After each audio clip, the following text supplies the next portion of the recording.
The express is a long, heavy train. Gordon usually pulls it, but only as far as the other railway.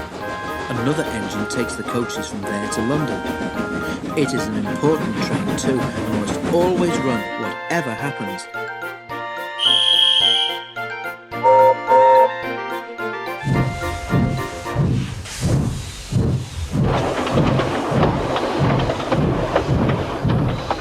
If Gordon is ill or busy somewhere else, James or Henry have the chance to pull it. They try their best and do it well. Too well, perhaps, because sometimes the importance of the occasion goes to their smoke boxes and makes them boastful.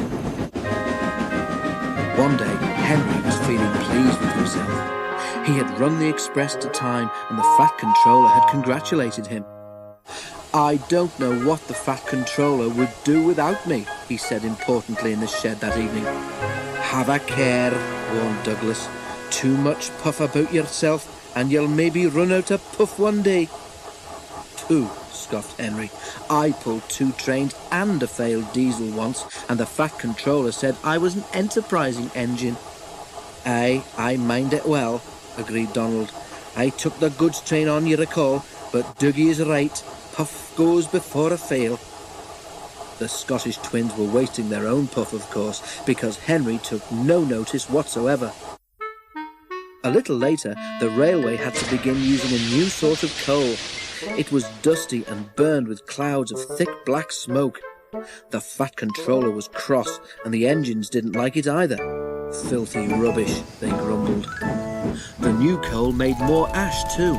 Before long, all the engines began to have pains in their smoke boxes. Hot ash collected there and gave them the most awful indigestion. One evening, Henry felt dreadful when he got back to the shed. His fireman had to clean an enormous pile of ash from his smoke box before he felt better. But the next day, Henry could not make steam properly. He struggled to Edward Station, but could go no further. Douglas was there. "I can't breathe," Henry wheezed. "Out a puff, are you?" asked Douglas. "Then I say we didn't warn you." Henry couldn't answer. Douglas took his train for him. The fireman cleared away more ashes, but when he tried to close Henry's smokebox door, it did not make the airtight fit that it should have done. "Those hot ashes have bent your smokebox door," he said. "Air is coming in so that you can't breathe properly through your fire. But I know how we could cure that." He filled a bucket with water. Then he fetched all the old newspapers he could find from the station bookstall. The driver helped him tear them into strips, which they soaked in the water. "What are you doing?" asked Henry anxiously.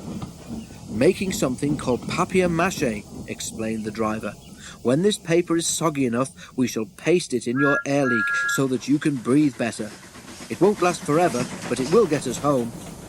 "Oh," said Henry unhappily. His driver was right. When the job was done, Henry felt much better, and even the driver and fireman were surprised how well he steamed. "We'll have to get the Fat Controller to make it permanent," they joked. Henry went very carefully and reached the shed without mishap.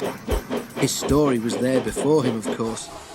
Donald and Douglas didn't say anything, but now and then made sort of breathless, puffing noises. Henry thought they must have a very odd sense of humour.